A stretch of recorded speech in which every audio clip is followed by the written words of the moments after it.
And we are live. Not really, but we're somewhat live. So, hey, what's going on with everybody? It's your boy Eric coming to you in the Orange Dungeon, giving it to you real, raw, rugged. And got somebody on the other line right now. I'm letting him introduce himself, man. Who we got here today? Bonjour à tous. My name is Nicholas Craven. Hope everybody's doing good. Everybody's got their spliff rolled. Hey, man. This is a long time in the making. I'm glad we could set this up, man. People have been asking. You good? Yeah, for sure. Likewise, though. Yeah, man. The spliff already kicking your ass 30 seconds in the interview, man. But no, really, people have been waiting for this. People have been asking for this, so I'm glad we can get this up, man. And I kind of want to start off interesting. You just spoke a little French. You're from Montreal, right? Correct. Now, my knowledge about Montreal comes from one place, and it is so minimal that I assume that everybody from Montreal is just grew up intrigued in this. So I'm curious if you grew up intrigued in wrestling. I feel like that's a place where a lot of famous wrestlers come from. Curious if when you grew up, you watched wrestling at all. No, unfortunately, that's like the heyday of wrestling. That's like my friends' older brothers and shit. It's like just like right before my generation, pretty much. Like when I was young, it was kind of on the outs. But yeah, but you're right. There's a huge wrestling culture here and a lot of fans and stuff. So you basically were born right just at the brink of that, like being a big popular thing, basically. Yeah, like basically my friends, my generation, we didn't really get into wrestling, but everybody's older brothers had like posters all over the wall of white men with blood all over their faces and shit. It was weird. And it's crazy because a lot of people you produce for have a lot of wrestling references or they're wrestling fans in general or whatnot. So I just thought that was always an interesting thing that you being somebody from Montreal, Quebec or whatever. And growing up there, is that a place where you learn English first or French first? Well, I'm actually from like 2 hours out of town. Okay. Basically, my dad's English and my mom's French. My mom's whole family's from Montreal, but my dad's from England, and he grew up in Toronto, and he met my mom in Ottawa, which is like basically part of the same state as Toronto. It's in Ontario, which is just like English, and Quebec is like a French state or province, whatever. But I grew up right basically like what Newark is to New York, like right Jersey and New York State right there. Like I grew up right on the edge of Quebec, right next to Ottawa, which is the capital of Canada. So like I grew up in a French community, but like right across the bridge, 10 minutes from us, it was just English town. So everybody had to be bilingual. But then when you come to Montreal, there's not really that many bilingual people. It's either French or English or Greek or Arabic or whatever. Growing up, I always hear like being bilingual, it helps you. Like they say, like the bilingual people are smarter than everybody else because they can activate a different part of their brain. I guess you being bilingual, have you felt like you've activated a different part of your brain knowing two different languages? It's an interesting take. I don't know about activating two parts of my brain, but like everything I know in two languages. So that's the way to see it. It's interesting because I met somebody this week actually that was ambidextrous, so they can use both of your hands. And I don't know how true this is, but he swears science that if you know how to use both your hands and you're accessing both of your brains or something like that, or both sides of your brains or whatnot. Sounded ridiculous to me, but I was like, all right, I'm gonna just roll with it. So I didn't know if like in producing, you felt like you can activate a different part of your brain due to your wiring and the bilingual side or whatever. But you probably never thought about that deep until this conversation right now, I'm assuming. Yeah, but there's a lot of perks to being bilingual though. Like I guess for somebody in the States, you know, if you're just English and you want to learn about, you know, you're tired of just sampling American music and you want to learn about music from other cultures, you got to do a lot of studying. Whereas me, I already had like a big knowledge of all French music and basically all the French colonies, all their music, like all of the French world listens to like Charles Aznavour, who's from Armenia, and it's kind of like how everybody fucks with Sade. Like everybody, like all the French colonies, like share basically French music, and I had that whole bank. So at least like it permitted me to sample some like Charles Aznavour and François Hardy and Léo Ferré, and I can get into some like Quebec vinyls that probably no one in the States has. So there's a little few perks. I don't know about the accessing two sides of the brain once again, but there is perks to being bilingual and making beats, that's for sure. And I guess it would be the same for any language. Like if you're Greek, like your parents are Greek and you're born wherever in North America, like you can access all that Greek stuff. If your parents are like I got a friend that's working with me. She's from her dad's from Burkina Faso, so she shows me like a bunch of traditional music, and her friend's Ethiopian, and she shows me a bunch of old Ethiopian music from the '70s to sample and stuff. So it's just like knowing more about different cultures and different countries just helps me find more samples. Man, French music is so fire. Growing up, I knew nothing about French music. The only thing I knew about French, you remember that Swiss beat song with I think it was "It's Me, Snitches," and they had the Lil Wayne remix when he was like, "Somebody tell me how good my French is." Vous voulez-vous whatever you said, and I was like, Yeah, "Yo, that's crazy." I was like, "Yo, it's Lil Wayne's talking in Spanish." I didn't know what he was saying, but he was talking in French, and I thought that was just the craziest thing. And as I kind of got older, I just started listening to just different type of music, and French music, man, y'all, it's some stuff in there, man. I have this one album right here. I have no idea how to pronounce this, but I do know a lot of people sample this, so I'm pretty sure you know what this is. I'm gonna show you the album cover. I'm not even gonna try to butcher this. You know this right here? yeah. The La Planète Sauvage, like I think like Madlib's crazy about that album too and shit. Yeah. That's that was like my introduction to like just French, like older French music or whatnot, and I just found that so interesting. So, I mean, if you could like put me on to some, good French old music, I'd love to hear it. One thing that I recommend to anybody who wants to get into French music, Charles Aznavour. The guy I mentioned earlier, like to me, like I always tell people my 3 favorite musicians of all time are Ghostface, Hendrix, and Aznavour. Yeah, that's my holy trinity. That's I know 2 to 3, and that's a crazy top 3. That's hard. Ghostface is my favorite rapper of all time, so that's hard. That's something we share. That's hard. What type of music does Charles make? It's really just like I guess it would kind of like not crooner shit because it's like it's from the 50s. Like he died 3 years ago. I saw like his last show in Canada when he was 92, and he lit it up. 92 years old, and he died 2 years later. But he's been doing music since the 50s. So you got to think it's like pop from that era, kind of like Frank Sinatra, or he gets into his jazz bag, he gets into whatever. But it's like pop from that era. French pop from the 50s, 60s, 70s. It's great stuff. Him and François Hardy. Okay. That's hard. Sorry to cut you off. I got 3 beat tapes that are only made out of François Hardy samples. So you just Google Nicholas Craven François and you'll find all 3. That is hard. I'm gonna definitely dig deep in that because I've been ever since like I interviewed Napalm of what is it? Hiatus Coyote, great band, and she was just putting me on a whole bunch of like old Brazilian music, and I was like, oh, okay, this is hard. Just old Brazilian like artist or whatnot, and I really, really dig. I don't know if you ever got into Brazilian music. A lot of good stuff. Brazil is basically because you got to think like when you go digging into other countries. Like the smaller the country, the less music there is to dig through.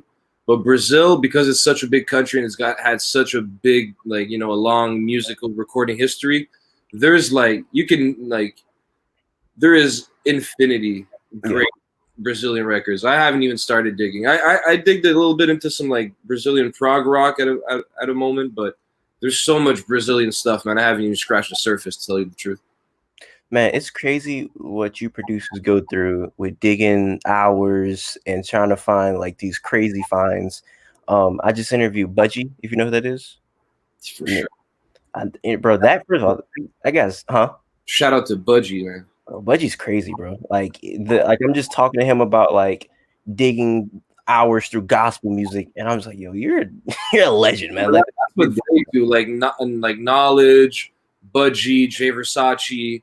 They got the fucking gospel bag down pat. Like I can't even get into that, man. It's too much. Like they got it already. But I'll get. I managed to find like because the thing with gospel. Here's the interesting thing about gospel. There's a lot of local vinyls from the 70s. Like I guess because because the collection plate was good that month or that year or whatever. Like certain churches had enough money to actually bring the group out to a recording studio. So like even in Montreal, I'll go digging around, and it's not like we have the biggest Baptist community or anything, Yeah. I'll go around digging and I'll still find like vinyl records from the 80s recorded in the neighborhood right next door, you know, like pure like gospel records. Like it's amazing. So it's a unique genre for that sense, I think. So there's a lot of digging potential there, a lot of obscure stuff to go through. That's what me and was talking about. We were talking about the differences between like that we've noticed of gospel music in different regions of America. So like the way gospel music might sound in Cleveland might be way different in Florida, for example. You know what I'm saying? So for example, I'm from Jacksonville, Florida, so I'm from the South. And I was at a funeral one time. Everybody's sad at the funeral, you know, everybody's very down. And this like three people that got up there and started singing this song. And as everybody's kind of sad, I'm like, oh, well, I know everybody's sad right now. This song, so I look at my mom. I'm like, "Mom, what song is this?" She's like, "I don't even know what song this is." So I'm low key like trying to Shazam it in the funeral. Hey, what song this is? I can't find it. So it was my cousin who was singing. So I go ask him. He was like, "Oh yeah, that's like an old Florida classic gospel song." I'm like, "What?" There's Florida culture, huh? It's just like straight Florida folklore. Yeah, and I'm just like, huh? And that just blew my mind. Like that kind of opened me up to a different side of gospel that is like regional classics. I never like rap. You know what I'm saying? I never would have thought about that. But they had the money to record it in the era, so that's another thing. Well, I'm sure the song he sang to you is probably like passed down, like, you know, it's probably maybe not even recorded. Yeah, but I'm saying like gospel, like, you know, they there's a lot of gospel records. It's a great genre to dig through. that's a fact. And like I said, the way you flip stuff is crazy to me, and I have to get into your beats or whatever. But before I get into like you know the people that the crazy people that everybody love you produce for, I have to start it off probably in a very unconventional way. And you produce for my favorite rapper right now. And before I even say the name, I just want you to guess who I'm possibly talking about. It's not somebody you're probably that is like conventional. Just because you're trying to throw me off. Like, because all you're saying is unconventional. It's recent too. It's recent. It's something recent. All right, let me say Billy Woods. Ooh, I interviewed Billy Woods too, but not Billy Woods. Ransom? Shout out to Ransom, not Ransom either, man. It's one song. He recently just put out one song produced by you. Has Kingpin? During the quarantine, he just put out a recent song by you, or produced by you. You probably won't guess off the top of your head. I just thought got that much stuff. Tell me. Navy Blue. Oh shit! What the fuck? Oh, it's okay. Okay, yeah. Okay, I see why I did. Okay, I can't say why, but I understand why I didn't think. Because when you, yeah, okay, no, I'll just shut up. Word, fucking shout out to Navy, man. We're working. Okay, man, I should have guessed that. Bro, that guy. That's the that's the OG 18, man. Shout out to Sage, man. Sage, yo, I just want to say, like, Sage, man, he's a special person. I'm happy to work with him, man. I'm happy to have him, you know, in the not to say my day-to-day, like I never met him in person, but I'm happy to follow him, I'm happy to fuck with him. It's I don't know, I like his energy. I like what he brings to the table. I want to shout out them dudes before we go any further because I interviewed Pink Seafood, and at the very end, you said what? Yeah, shout out to Pink Seafood, and at the end of the interview, I tell him like, "Yo, I'm a big Navy Blue fan. If you could like plug me on an interview, that'd be great." And he was like, "Yeah, I got you." So a couple months later, I reviewed Navy Blue album, and Navy Blue ended up seeing it, hit me up, and I did the interview, and he was like, "Yeah, Pink Seafood told me about you." I'm like, "Yo, that's hard," and that just showed me that was very genuine. Because you know people in this industry, they'll be like, "Oh yeah, I got you," and they're just like going about their day. But the fact that he actually told him about it, I was like, I respect that. So those dudes are some genuine dudes. Sage, genuine guy. Every time I text him, he hit me back like genuine human. So hey, when I heard the song and you produced it, the beat is just so beautiful. It's almost like I don't know, like a beautiful lullaby almost. Just the way like the vocals is like it's almost so like beautiful. And yeah, that's a great song, man. That's a great song. Thank you, man. That's I can't take credit really for that melody because I can't ever really take credit for a melody except if I really chop it like up and it doesn't sound anything like the original. But that melody in specific, I can't take any credit for because that's a Ninth Wonder tribute that I made. Ninth Wonder, Stop Fooling Yourself with Sky Zoo. That's my favorite Ninth Wonder beat. It's always been. And I found the sample, and I found a way to take the voice out. And Ninth didn't really take the voice out; he just chopped it up. So I found a way to like really like put the voice behind the sample, so you only really hear like a whisper. Yeah. And I sent it in a pack to Navy, and he knew it too. He was like, "Yo, I love that. That's the Sky Zoo Ninth Wonder joint." Oh, and he knew that, like, because anybody who knows the song knows that, like, I chopped it exactly the way Ninth chopped it, with like the like the double, like the repeated first note. Like, anyways, he knew it. Like, and I was like right there. Like, I was like, okay, just the fact he knows this song, and yeah, it just he just went from there. He sent it back to me like a day later or two. Hey man, I obviously something's coming up with y'all, so I don't want to get too deep into that. But whatever it is, I'm tuned in, man. Because like, go any further, shout out to Sifu too, man. We're trying to put some shit in the kettle, We're trying to get some shit boiling. So shout out to Madani too. Madani is the reason I linked up with Navy in the first place. So I mean, we can get into Dolo Mills. I mean, that beat is like that. I feel like that's the song that kind of got him a lot of buzz because it was on that Genius with Jadakiss, and Jadakiss was like, "That's hard," and he got the he said he got the North Face on. Nobody got the North Face on. Like he was feeling that. Like all elements of the video. You said what?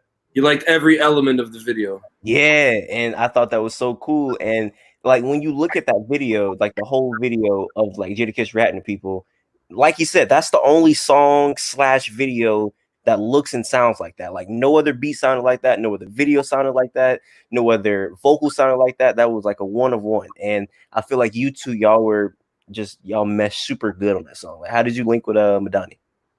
Really, like what was it? I was just on Twitter and he shared some Prodigy verse that I love, and I just had to follow him. I didn't even really know his music at that point. I just like had to follow him because I saw he was a rapper, and like I knew about Mike, knew about Navy, I knew about Earl. So I saw that he was loose. Well, he was connected to, he was friends with him. So as soon as I followed him, he hit me like, "Yo, send me some beats," and I sent him a pack, and that's from like the first pack I sent him. Just like it was just, and me and him is just like automatic. Just send him a pack, sends back a track. Send him the pack, sends back a track. So we're trying to get some shit going too. Shout out to Donnie, man. No, I feel like so far when you worked with those guys, you guys are hitting on all levels. Have you hit up or have you had a chance to get in contact with Mafia at all? It's another one of them. Yeah, I want to. Like I'm basically trying to work with everybody right now. Like Mavi, fucking Maxo, Mike, even Liv and Kia and like, Key is hard. Key is hard. Man, like dude, like I don't know. To me, it's like it's not the same kind of music at all. But it reminds me of when I first found Fahim and West Side in like 2014, 2015, and I was just like, wow, like this is like untapped right now, and it's just so good. It's just so quality. It just like resonates so strongly with me. No, you and Mavi, because Mavi is like one of the first people I found from that whole like group of them, and I was like, yo, this is crazy. When I had to interview him, and you and Mavi would be crazy. I could put you and Mavi together if you need that, because that's something I want to do. I would love to. I got you. I got to reach out to them too. But like, if you want to put in the good word, man, like, that would be beautiful too. But man, shout out to Akai Solo too. Everybody's doing it right now, man. It's crazy. So like, it's something else right now. We're like one of the best hip hop eras ever. Bro, I've been saying like I wanted to interview all of them, and I've been interviewing all of them just to say that, because I feel like this is a moment that needs to be documented. And a lot of these like hip hop like platforms or whatever, they're more interested in like interviewing like the people with the big names and the beefs and the dramas and the girl problems. It's like, we need to be documenting these slums dudes and Earl and you and West Side and Mach, all like this is like a crazy like period of underground hip hop that we probably won't see after this in a minute, in my opinion at least. Man, I'm optimistic. I think just we've gotten comfortable in a way with the internet that we know how to make our shit move correctly. So it's not new to us anymore. But yeah, I hope it catches tractions like everything else is catching traction. And yeah, like I said, the people that you work with, you know, they seem to just mesh with you crazy, man. Because somebody like I just said, like a Mach or whatever, like I feel like not everybody can produce for a Mach Hommy because I feel like his style is very unique to him, you know, and I feel like the beats that he needs, everybody just can't craft that for him. Although I feel like he can go over a lot of type of production styles. I feel like you and him together, it's like him and when Fahim is with them, like there's just certain people that when they give him beats, it's like, all right, I know this is gonna be special. And you're definitely one of those people for sure. Thank you, man. Appreciate that. La Prière is my favorite song I've ever made. Bro, that song is crazy. That song is crazy, bro. It's like, bro, I was at a dark place when I got it too. I would listen to that song on repeat. Like I would feel bad, and as long as that song was playing, I wouldn't feel sad. Like it was like, you know, like it was like I would play that shit 60 times a day. It was one of the greatest accomplishments of my life when it happened. Like, and yeah, like because artistically, like you sound like a guy who understands what Mach brings to the table. Yeah. So, like to me, it's just like it's literally working with the greatest artists of the time. You know, like to me, like, and I'm not mincing words right now. Like it's like Mach is something else, man. Like Drew tweeted it. It's like he's like, oh, like once in a generation, once in a lifetime type of artist.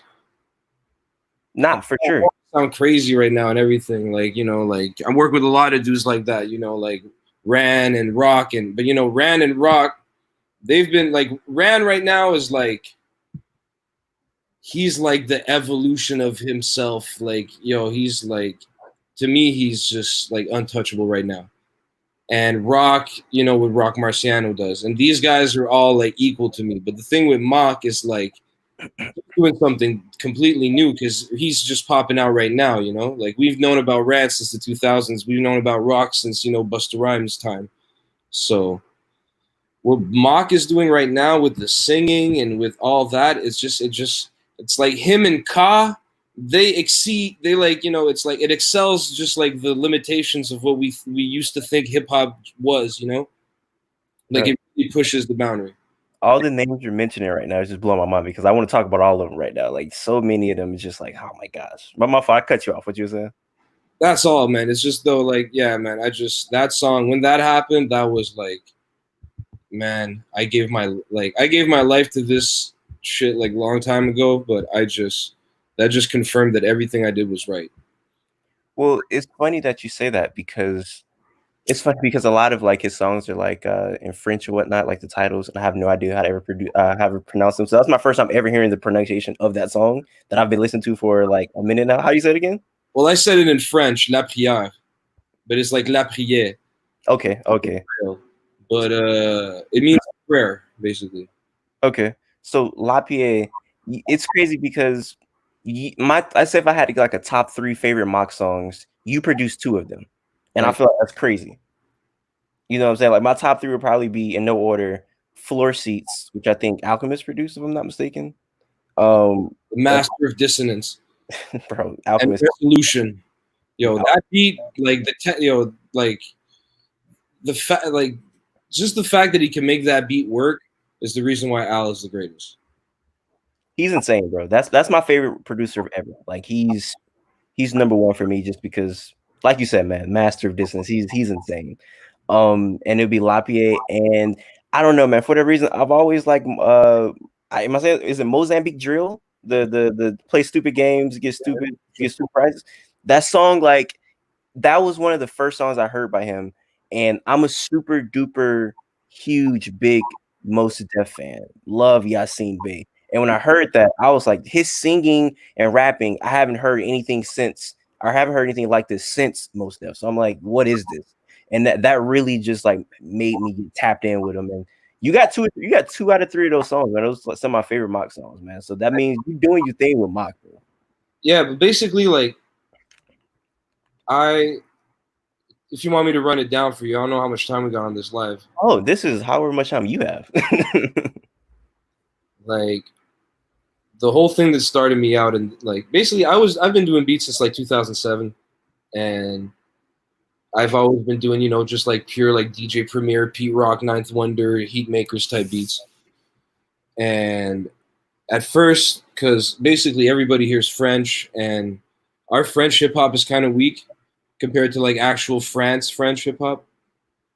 So like, there's not a lot of good English rappers. So I had to just do remixes to start bubbling. So I did that for like years, and it was just like I got discouraged because the shit just wasn't popping off. I wasn't doing anything like, and I started just like even trying to do like drill beats and trap beats and shit like that. Like, but like I still would keep samples, and I was like, oh, I'm gonna do like soul trap. I'm be like, oh, I'm gonna invent something that's already been done 1,000 times. And then I found rock in like 2000. Like I knew about rock from like my Anarchy album, like The Heist with Ghost and Ray and shit. And I remember I loved what Rock said, but I thought his voice was like too high. And when I heard Marsburg, I forgot how I stumbled upon it. I stumbled upon Marsburg in like 2013. And I'd been, you know, when I was making beats, I would chop up a sample and be like, oh my God, this sample sounds so good. I don't want to put drums on it. But if I would try to show a beat like that to like a rapper, especially like a dude here, like a French rapper, he wouldn't even know where the 1 and the 2 and the 4 and the 3 was. And he wouldn't even know where the snare was. So I had to really put loud drums for people to hear where to rap. But then I heard Rock on Marsburg rapping on no drums. So I was like, holy shit. People like he had the balls to like do a whole tape like this, like, and rap on it. And his rapping is, you know, some of the greatest fucking rapping of all time. Yeah. So I heard that. I got crazy into rock. I started just like trying to find a way to make beats like that too, and try to like strip my style of the drums and just really focus on the loop. And then I found Hus Kingpin, and Hus Kingpin made me find West Side, Fahim, and Mach Hommy. And when I found Mach, then I understood that like he was like, you know, the state of the art edition of this book. And I was just, my whole goal was just to get beats to him. And it took like 2 years.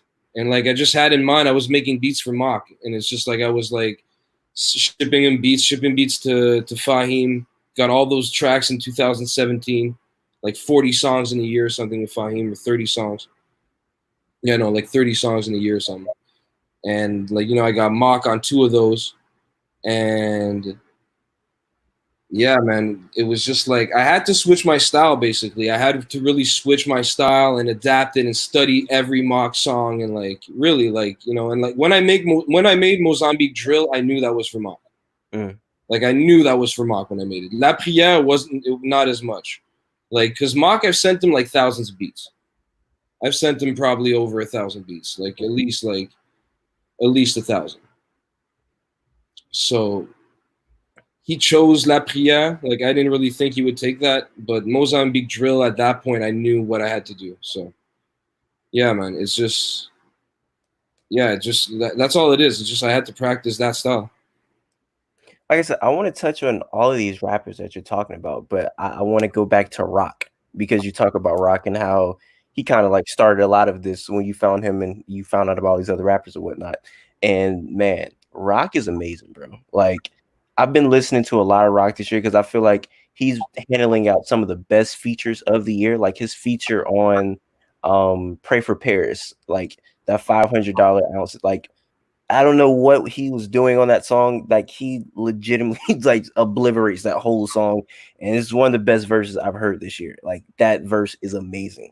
No, Roc Marci's top 10 of all time. Like he's top 10 all time rappers. Like, but producer, he's the best producer right now. It's his production that changed the whole game. You know, it's crazy. Something I didn't know about him that just blew my mind. I found this out like a couple weeks ago. I knew he's been around for a very long time. I did not know that he has a song with Busta Rhymes, Biggie Smalls, and it's produced by Jay Dilla. Have you ever heard that song before? Yeah, for sure. It's crazy to me. That's so crazy to me, man. For sure. He's a legend. He's a legend, man. And just listening to his verses on these albums that he's been on, I'm like, yo, that's crazy. And then you mentioned somebody like Ka. Yeah, the Descendants of Cain verse he did on Sins of the Father. To me, that's the verse of the year. Well, that's the song of the year right now to me. That album is like the fucking I showed somebody the album. It was like, yo, this sounds like he's writing the new chapters of the Bible. I was like, bro, this legitimately sounds like the New Testament, bro. I was like, this sounds crazy. Bro. It sounds like a lost book of the Bible. Like the way he writes, it is so different. Like Ka's style is one of one. Nobody writes like that. Like his writing is so in depth in that album, man. That album is crazy. Like I said, Ka to me, he transcends hip hop right now. It's like it's not even like it's such good art. Like I'm not to say that hip hop is like beneath it or something, but it's just like it's something else. Yeah. It's just like it's just such its own lane. And the fact that like, you know, if you read his old tweets, he says it himself. Like he's a big fan of Max B's like just like sound, his musicality, you know, like just like the whole like presentation of his vocals. Because like you listen to Max he does a take like this of his whole verse, or like the hook, right? And then he's gonna do a take like that, and then he's gonna do a middle take, and he's playing all three at the same time, like if it's three people. And that's like the Max B sound. And if you listen to Ka does that too. Mm. Like he does exactly that style of mixing. He's gonna dub his voice in different pitches, and it sounds super wavy. It sounds super hard, and it's like nobody else. Like if anybody else took something from Max, they just did the whole Max thing to the, you know, Ka. It has nothing. No, people wouldn't even think of Max B when they would hear it, but then when you point it out, it's like, oh shit, it's true. You know. I didn't even catch that till you just said it, to be honest with you. Yeah, no, he's a big Max B fan. Like he has a tweet. He's shared like his 3 favorite Max B songs, like 3 links. That's crazy. Yeah, I would have never realized. I mean, it makes sense now that you're saying it, but that's like you said, that's not something that you would realize just listen to the music blindly. Nah, but just the fact, because like to me, Max, like I didn't even like Max in 2009 and shit when he came out, but like I started liking him in like 2010.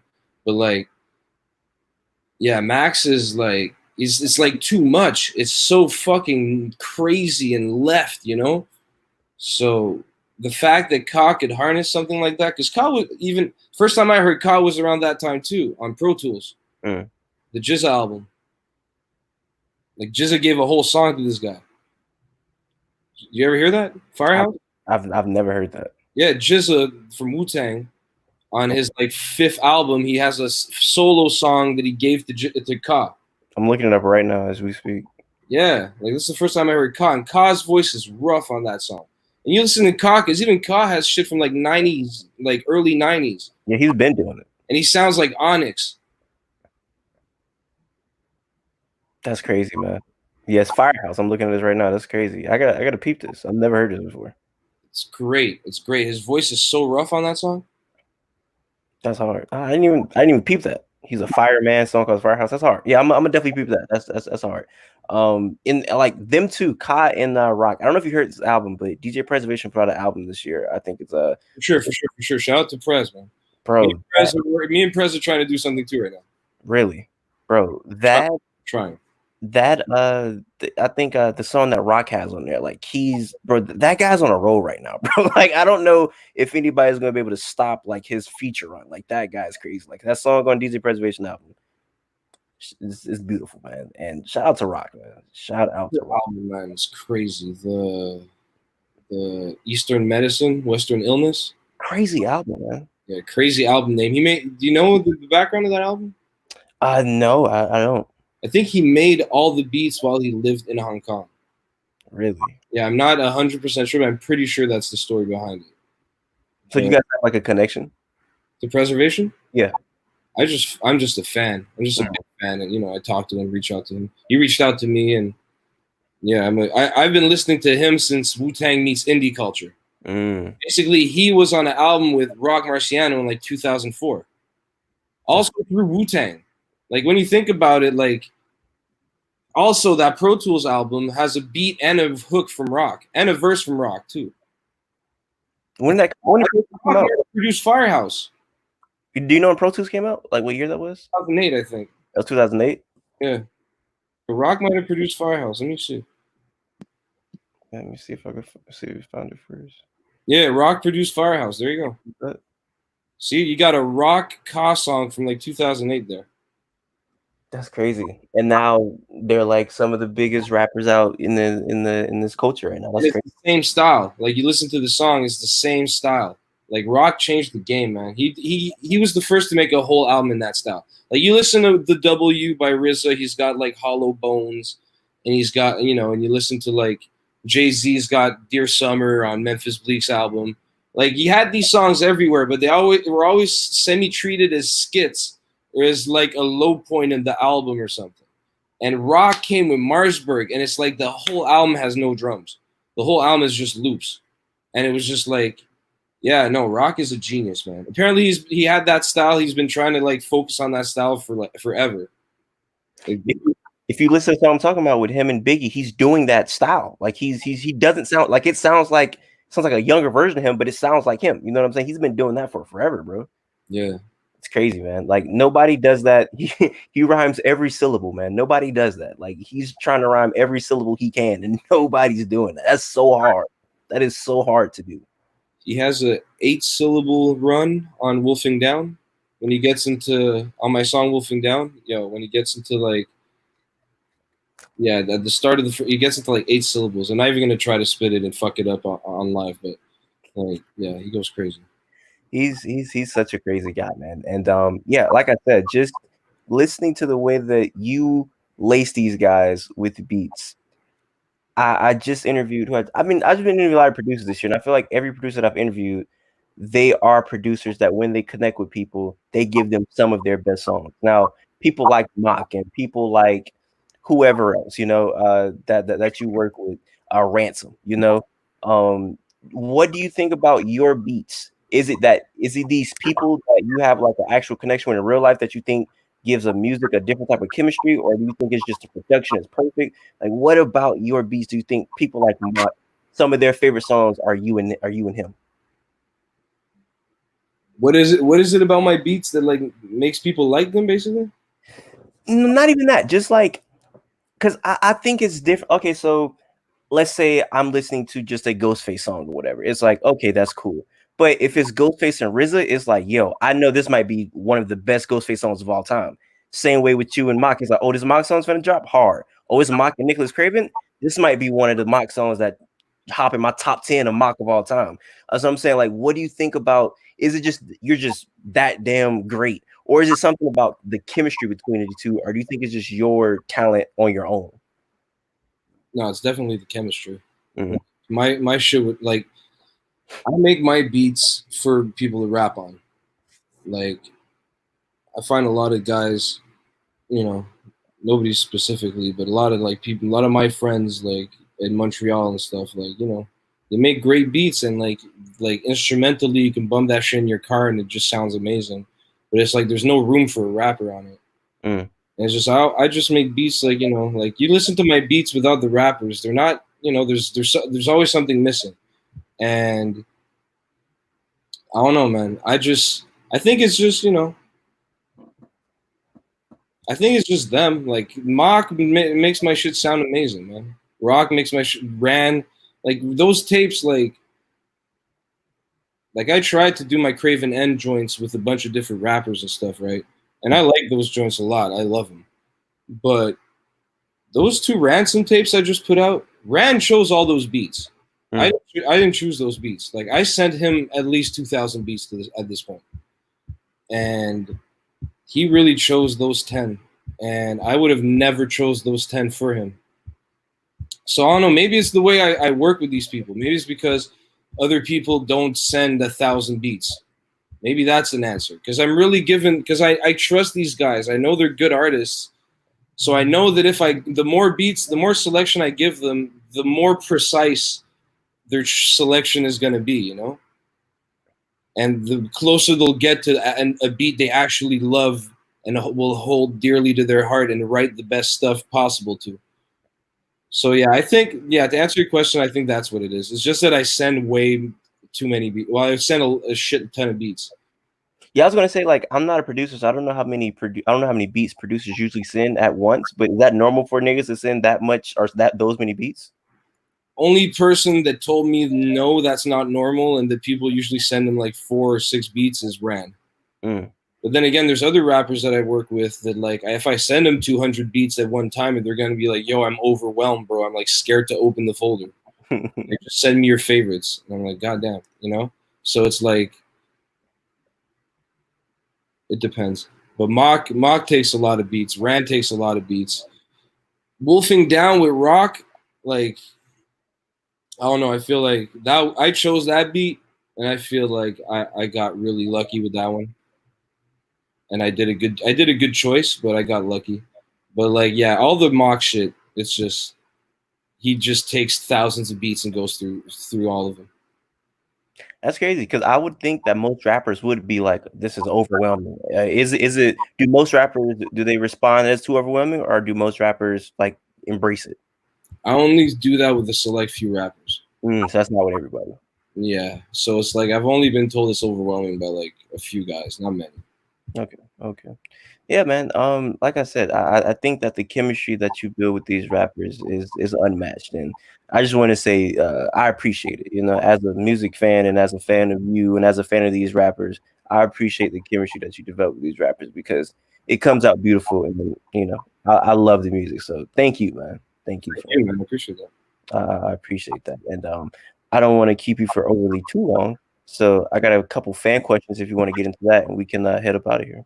Yeah, All right, perfect, man. Let me see, let me see. All right, so Dwindling Sun, he says a couple stuff that we already talked about. He says if you can give any info, what do you have about Mach Hard Lemonade and process working on Insane King Tubby beat, one of the most sinister and interesting beats of the year. I know nothing about Mock's Hard Lemonade, but you know you can ask Mock. But yeah, the that beat that was honestly I just found that sample and I was like, oh, I know what to do with this, and I just chopped it up, looped it, kept it in the tuck, and like I probably made that beat in tops like 20 minutes to tell you the truth. Hmm. Like when I start making beats like in a day, like I'll just like run through samples and just chop it up quick, get to the next, get to the next. And when I go back to beats, I'll change them up. But that beat, when I went back to it, it was just yeah, the loop was just too unique. So I was like, okay, you gotta you gotta give it up to the guys I sampled. Like honestly, like the shit was just sounds fucking scary. And when I hit up Billy to do the song on Craven N2, he asked for a song for Shrine, so I sent him this pack. And I was going off the Rome sound and like the dark eerie Arm& Hammer sound. So I just like I wanted them to rap on some drumless Marciano type beat, but I wanted to give him some dark, scary, weird shit. And he picked one of the beats I really wanted him to pick, so it just clicked. And then you heard what Lucid did on there. Nah, shout out to them for sure. They're definitely hard. Shout out to Billy. And just one last thing, sorry. All the dance hall, reggae air horns and lasers, that's all Elucid. I didn't do that. That's all him. And it's amazing. I love it. It's like, but I just don't want to take credit because people probably think I did it. But that's all Elucid. Okay, no, that's hard. Yoke, he says, do you plan on working with dudes like Rome Streets or Lord Jamonte in the future? Yes. All right. Let's see what else we got. Jamonte and Streets for sure. Okay. Then last question we have I'm not saying his name, it's like Marciso or something like that. He says, ask him about linking with Roc Marci and signing with the illustrious Pimpire, Rock New Collective, and what's in the vault with new collaborators. And he said he also really needs Conway remixes part 3. I don't know me just the whole just doing remixes in general. Like I know I just dropped the one with Ito, but there was a story behind that, so we had to drop it. But doing remixes in general is probably something I'm not going to be doing because now I got somewhere to put my beats. You know, when I was doing remixes, I had nowhere to send my beats to. And for Rock, man, we got shit coming. I'll tell you that. Let me see, is there anything? All right, and that's all we got for the fan question. So, hey, once again, I appreciate you sitting down with me. If you got anything else you want to put out there for the people, man, let it be known. Watch out for Director's Cut Scene 3 coming very soon. Me and Ran are wrapping it up. All right, hey, Director's Cut Scene 2. It's a great album, man. Inglorious Bastards is such like a freaking. It's almost like a. What does that sound like? It sounds like a black exploitation film, almost like a just so smooth and like just so smooth, man. And the way he went over was hard, man. That's a fire beat, man. Thank you, man. Yeah, Ran. Like I said, Ran picked all those beats, man. Like he's got a crazy selection. He put it together like a movie, for real. He did. You the first one too? Yeah. Because I didn't even know about the first one until the second one came out. So when I heard the second one, I was like, oh, it's a part 2. Let me listen to part 1. Listen to part 1. I'm like, okay, this is hard. So yeah, it's like a little 5-track like mini movie almost. It is hard, man. Yeah, part 3 kills. It blows everything out of the water. Really? Yeah, it's Ran is like on another level right now. Like he's doing shit I've never seen before. Hey man, I can't wait for that. For everybody watching right now, I appreciate it. Until next time, I say what I mean what I say. Haters are gonna hate, players are gonna play, and you guys holler at your boy. And that is